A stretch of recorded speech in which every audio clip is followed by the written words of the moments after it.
Starting breeding season a little early this year. Got the pairs split up with nests and some material so they can build a nest. Over here I got all German rollers. The one over here it's already got action nest, so she's very keen, so I've let them be with each other.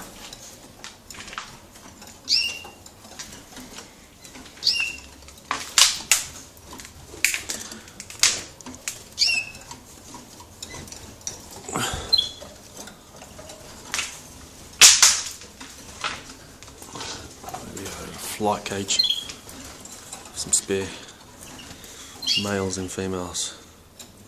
You can see them.